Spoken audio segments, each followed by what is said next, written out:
நேற்று நம்ம கடைக்கு ஏரல்லேருந்து ராமலிங்கம் சார் வந்திருந்தாங்க. இவங்க யாருன்னா ஃபிஷரிஸ் டிபார்ட்மெண்ட்டில் டெப்டி டைரக்டர் ஜென்ரலாக இருந்து ரிட்டையர்ட் ஆனவங்க. ஓட்டு மாவு அண்ட் மசாலாஸ் நம்ம கடையில் வாங்குறதுக்கு வந்திருந்தாங்க. அவங்க ஓட்டு மாவு சாப்பிட்டு சொன்ன கமெண்ட்ஸ் பார்க்கலாம். இவங்க சார் ஏரல்லேருந்து வந்திருக்காங்க. ராஜபதியிலேருந்து நம்ம கடைக்கு மசாலா அண்டு ஓட்டு மாவு எல்லாம் வாங்கிட்டு போகிறதுக்கு. சார் நீங்கள் உங்கள் ரிவ்யூ சொல்லுங்கள், சாப்பிட்டு பார்த்து ஹானஸ்ட் ரிவ்யூ சொல்லுங்கள் எப்படி இருக்குன்னு. எல்லாருக்கும் வணக்கம்.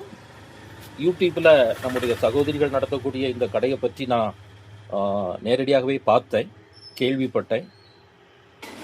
அக்கம் பக்கத்தில் எனக்கு என்னுடைய நண்பர்கள் மூலமாக நான் விசாரித்ததில் ரொம்ப அற்புதமாக, ரொம்ப ஹைஜீனிக்காக, சாதாரண மக்கள் விரும்பக்கூடிய அளவுக்கு ரொம்ப ஒரு அதாவது வரவேற்கத்தக்கக்கூடிய அளவுக்கு ரொம்ப குவாலிட்டியாக பண்ணி கொடுக்குறதா கேள்விப்பட்டாங்க. அதனால தான் நான் இன்னைக்கு மார்னிங் ஊரில் இருந்தே அவங்களுடைய கடைக்கு நேரடியாகவே வந்துட்டேன். அவங்கக்கிட்ட கொரியர் சர்வீஸ் கூட இருக்குது. பட் இருந்தாலும் அவங்களையும் சந்தித்து அவங்க பொருட்களையும் பார்த்து எப்படி செய்கிறாங்கன்னு தெரிஞ்சுக்கிட்டு நம்ம நேரடியாக வாங்கலாமேன்னு நான் வந்தேன். வந்து பார்க்கும்போது எனக்கு ரொம்ப ஒரு ஆச்சரியம். அவ்வளவு ஒரு சுத்தமானதாக கொடுக்குறாங்க. இப்போ எனக்கு சாம்பிள் கொடுத்துருக்காங்க, ரொம்ப பிரமாதமாக இருக்குது. பார்த்துக்கிட்டுங்க, என்னுடைய நல்ல நேரம் நினைக்கிறேன். நான் வரவும் தான் அங்கேருந்து பண்ணி அந்த ப்ராடக்டை கொண்டு முன்னாடி வச்சிருக்கிறாங்க. இங்கே பாருங்கள், அந்த ஸ்பூனை நீங்கள் அந்த கடையில் அந்த அந்த அந்த பொருளை விடும்போதே அது அதனுடைய ஃப்ளோவே தெரியும் அந்த குவாலிட்டி எப்படி இருக்குன்னு. ரொம்ப அற்புதமாக இருக்குது. சின்ன குழந்தைங்கள்லேருந்து பெரிய ஆள் வரைக்கும் கூட சாப்பிடலாம். இந்த மாவில் எங்கள் கிராமத்தில் பழம் சேர்த்து சாப்பிடுவாங்க. அதே போதும் ஒருத்தவங்களுக்கு பிரேக்ஃபாஸ்ட். இப்போ அடிஷ்னலாக சம்பா அரிசியிலிருந்து கூட அவங்க இப்போ இது பண்ணியிருக்கிறாங்க. அந்த ப்ராடக்ட்டையும் பார்த்தீங்கன்னா ரொம்ப பிரமாதமாக இருக்குது. பார்த்துக்கிடுங்க, அதில் நட்ஸ் எல்லாமே ஆட் பண்ணியிருக்காங்க, இதுலையும் ஆட் பண்ணியிருக்காங்க. இதில் வெளியில் தெரியல, பட் இதில் சம்பா அரிசிங்கிறதுனால இதில் வெளியில் தெரியுது. ரெண்டையுமே எனக்கு டேஸ்ட் பண்ண கொடுத்தாங்க.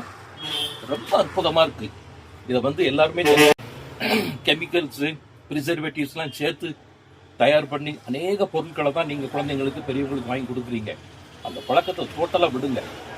இதை மாதிரி கிராமத்தில் உண்மையான ஒரு விவசாய பொருள்களை வாங்கி எந்த ப்ரிசர்வேட்டிவும் இல்லாமல் மணிக்கணக்காக அவங்க அதில் யாராவது பாடுபட்டு இதை தயார் பண்ணி மக்களுக்காக சேல்ஸ் பண்ணுறாங்க. ரொம்ப வரவேற்கத்தக்க விஷயம்.